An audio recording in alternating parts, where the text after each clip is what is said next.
O meu primeiro convidado nesta sessão inaugural da Quinta do Dois não é um convidado, é uma convidada, uma grande senhora, considerada hoje em todo o mundo a rainha do rock and roll.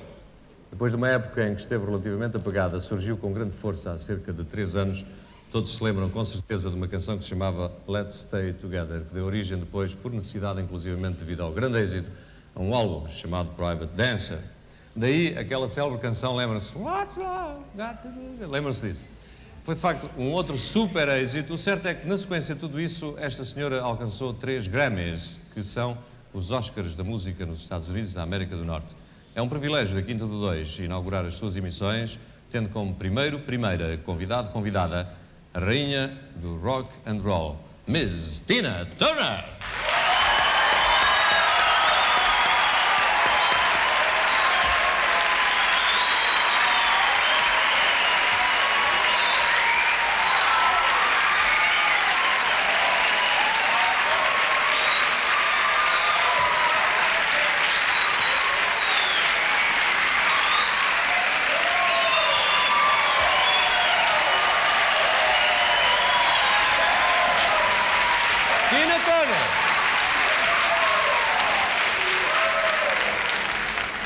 Okay, Tina, thank you very much for being with us tonight.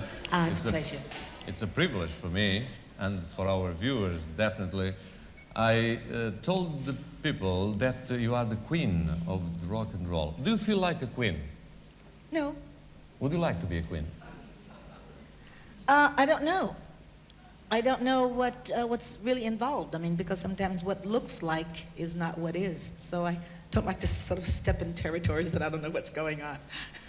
But anyhow, I read somewhere, maybe it's a lie, but you are going to tell me if it's a lie or not, that you believe in life after death, and Yes. in the next reincarnation, you'll be a queen. Is that true?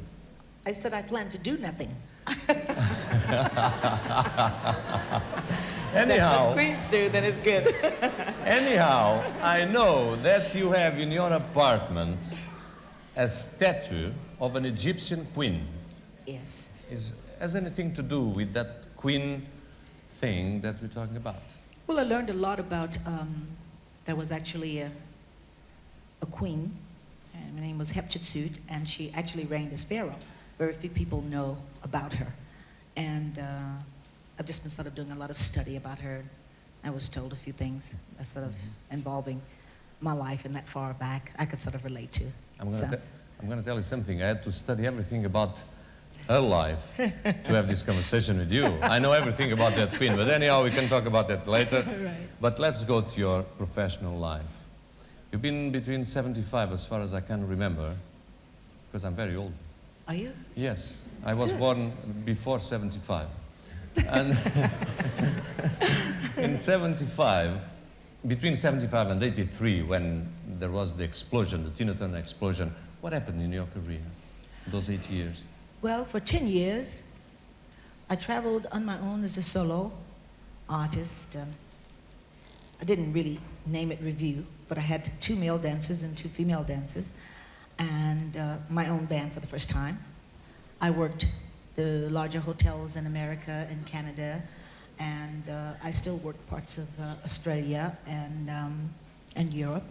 Mm-hmm. And for really 7 years, I'd learned what I could do on my own with working with the music and arranging my own show and coming to grips with mastering my performance without the help of anyone else. Mm-hmm. And then I changed management and went with Roger Davies because I was ready to sort of start my career musically. And that was the beginning of hit records, hit music. Tina, would you call those 10 years hard times? They were great times for me. I think that they could be hard for some people because what you experience in your life has a lot to do with what is hard. Why it was good for me because I had just been divorced and I was free and I was doing what I wanted to do. We're laughing about it. What do you have in favor of divorce? Well, for me, you see, it's different from maybe some of your normal divorces. I had sort of been trapped for many years there, and it was very depressing, and I was very unhappy. So after my divorce, I started to becoming a happy person. So it wasn't hard for me because I was realizing a lot of my own dreams during that period, and then I went forward with my career, which is like went the next step, you know. So no, it was not hard for me. It was very nice. Anyhow, you said before that you realized that you could do your own career without the help of anyone else. Are you thinking about Ike when you say that? Well, I was thinking in terms of, usually you need some kind of arranger for the music, as you call it, a director or whatever. I did it all verbally with the musicians. I wasn't just talking about my ex-husband. I knew that I would need good musicians. Mm-hmm. I found those musicians. I communicated with them. Mm-hmm. I basically choreographed my own show, costumes and all, mistakes and all as well. Mm-hmm. But I did it myself. And so, I mean, I found out that without a hit record, I could still survive, you know. Mm-hmm. But anyhow, the hit record happened. Did you expect that reaction of the public to No. Let's Stay Together? No, I didn't.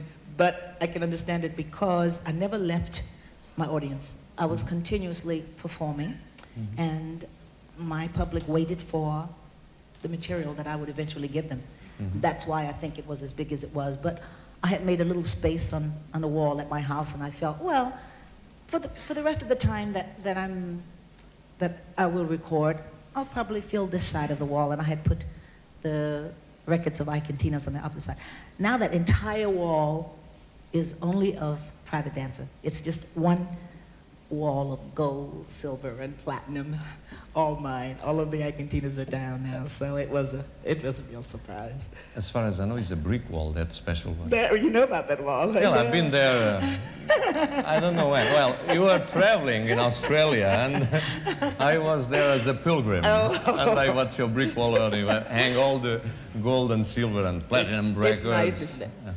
Yeah. You know, according to the image that I think you have, what the public thinks about you, you are beautiful. Some people think, well, most of the people think you are very sexy. You are a great performer. You have lots of hits. And in the consequence of that, you have lots of money as well. Is that enough to be happy? Or are you looking for something else in your life? Success can take on a part of happiness. I think it's all what a person would need. Some women would feel that if you've gone through a 16-year marriage and you've had children, you might not need to do it again. I plan to marry again. I plan to take care of the opposite side of my career, because when the lights are out and the people are not there, there's other feelings and other emotions that's not taken care of. But I'm not bothered with it right now because my career is really keeping me quite busy. And actually, if I was in love, I wouldn't be here today.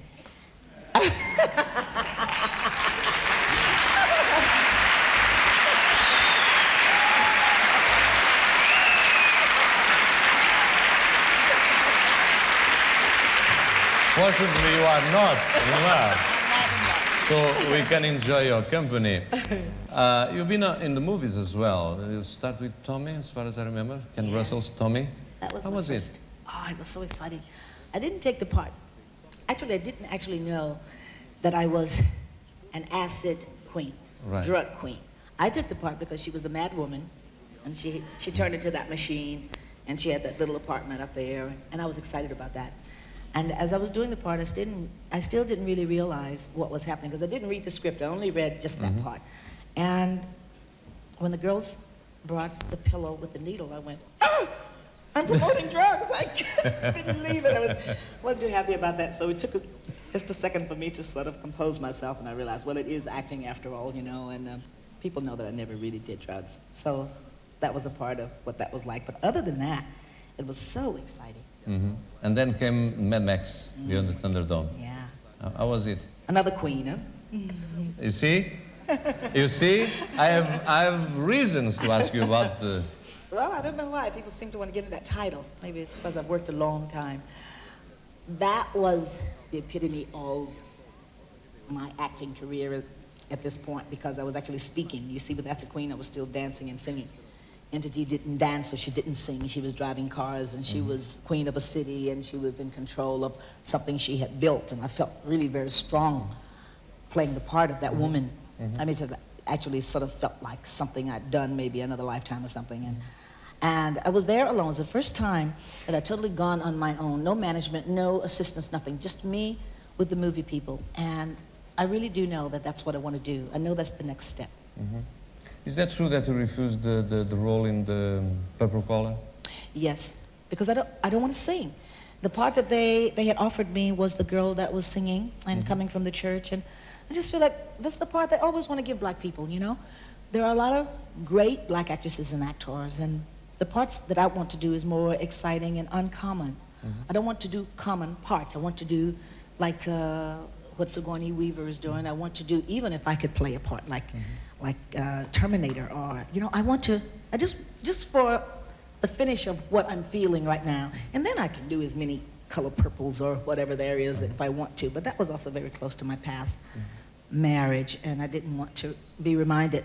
So I didn't take that I have the feeling that you're trying to forget those times with Ike. Is that true? I've basically forgotten, but the press is still very curious to want to talk about Ike and his music. And I have to make a joke about it, because before my success, no one wanted to know about Ike or his music, you know? Well, no, I'm asking you because I actually saw you in Cannes, in the Midem, acting with Ike and the band. Well, it's been many years. It was a since great show, so I have nothing to complain about. Oh, no, So, those were good years. I mean, the performance and all of what I'd done for myself back in that time, I don't put that down. I'd learned, and that's what I took with me. I didn't take money, I didn't take any property, but I did take all of what I had learned as a performer from those years. So I do put value on that. You have 2 sons, right? Yes. What are they doing? You are traveling so much. Yeah, well, I was always How traveling. are you as a mother? I was as good as I could be. I took them with me on school vacations, and I had family and very good housekeepers to sort of take care of them. And Would you like and to see being them in the boys, music world? I don't mind if it's what they want to do. I'm the type of mother, by being a traveling person, I can tell them what the options are, and then I think it's right for them to make the decisions and experience what they have to experience, and then they can truly know what they want to do. I think that's healthier at their ages especially. Are you a big spender? Yes? What do you buy? Don't try to buy me, because I'm not on sale now. Well, I buy furniture, clothes. Furniture. Yeah, I decorate my house. With an Austrian bed? Yes. 19th century? You've done all kinds of research on me, haven't you? No, I've been there. I told you, don't believe me. You've been there. Come on. Well, all of that stuff was actually bought before my success. That's why I'm so proud of my home, is because everything I've got now, it came before my success. The money that I'm collecting at this time of my life is securing my family and setting me up so that I'll never have to ever worry about working again, you know. I'm not wealthy yet. The way I spend everything. No. I had quite a bit of lawsuits and bills and expenses. And I'm the one at the head of the family. When something happens, I have to pay the rent or I have to buy the cars. And so it's a big responsibility. My money is not just mine. I'm sort of there to sort of issue out, you know. So it goes. It's not just there for me, you know. Okay, now, your biography was just published, or some few months ago. Yes. Are you happy with it? Have you read it after it was published? I read it many times, yes. I haven't actually read the book now because I'd read it so many times and I was just so tired of hearing it and talking about it. But I felt like if I finally did that book, then the people would know everything and wouldn't have to ask me constantly. I've been divorced 10 years and people are constantly talking about what happened 10 years ago. And Come on, so is that an was why the invitation book. to me to stop questioning? No, I was just sort of Or explaining asking why the questions? book. It was like to say, well, here it is, and you don't even have to ask anything anymore because there's nothing I can answer. It's all right here. And so I want to go forward from But here. there are other books about your life. Yes, but they were 3 misquotes. They were sort of taken from interviews and was, you know, when you sort of translate things, it doesn't come out with the same meaning of what an artist Did you says read those sometimes. Some of them I did. Some of that is what made me make the decision now to Are they to write that book. reliable ones? No, not really. No. Not really. No, it was just, I think someone was sort of capitalizing on the success. There were lots of pictures, starting from the beginning, way back in the 60s, and all with the Stones and all the guys, and then just prints taken from magazines. It was not a story, not what my book is starting with the before Ikes, because my problem started before my ex-husband, actually. Okay. Just 2 more questions, Tina. The first one is, this is your last album. It's already a silver disc in Portugal. Oh, Break every rule. Well, do you like to break rules? No. That, well, yes. Yes. No. Yes or no? Well, yes, but it's not a matter of liking to break rules. It means that I set my own rules for myself, And people look at me and they say, well, this is not what a normal 46-year-old woman do, but it's what I do because it's my life, and I stay safe within the realms of life because I live in this world. So breaking the rules is very sort of appropriate for me, is because it's how I've lived my life in the last 10 years. So we thought it was better than slave, because that song it was taken from is called I'll Be Your Slave. I don't want to be a slave ever again, you know? So we decided, ever again? No, ever again. Oh, I see. Okay. Anyhow, I see so many important names in this album, like David Bowie, Phil Collins, and so on. Yeah. Are you friends with them? Yes. Yes. And do you like to perform with them? Well, haven't performed with Phil yet. He was producing Eric Clapton, and he needed the female background vocals, and that's how we met. And then he said, well, if you need anything for your album, I'll do it. But David and Mick and Brian Adams as well. Brian Adams, yes, but not Knopfler yet. Just in the studio with Knopfler and Phil. Do you usually go to watch other people's concerts? When I can, I like to, because I never get the chance to. Because What kind of music? Well, I'm still into sort of rock and roll, you know. I like a lot of what Steve Winwood is doing now, because it's close to the R&B. Yeah, and he's close enough to what I feel in R&B. Not that it would get too depressing, because it's just right between, you know. I think if I did another R&B album, I would certainly want to work with him on it, because he stays right in his feeling is romantic, and then he's singing, you know, with the emotions of R&B. So that's what I like about it. But yeah, I'm really contemplating that, I think. Okay, fine. So, as I told you, this album is already a silver record. Here. Wonderful. Thank you. In Portugal. But before that one, Private Dancer, was a gold disc. So your brick wall is going to have two more. Going to have two and more. I'm very pleased, on behalf of the Association of the Publishers in Portugal, to deliver you 2 records, 1 silver, 1 gold. Will you accept them? I most certainly will. Okay, that's my Oh, pleasure. they're here. Yes, surprise, surprise. That's wonderful. That's the gold one for Private Dancer.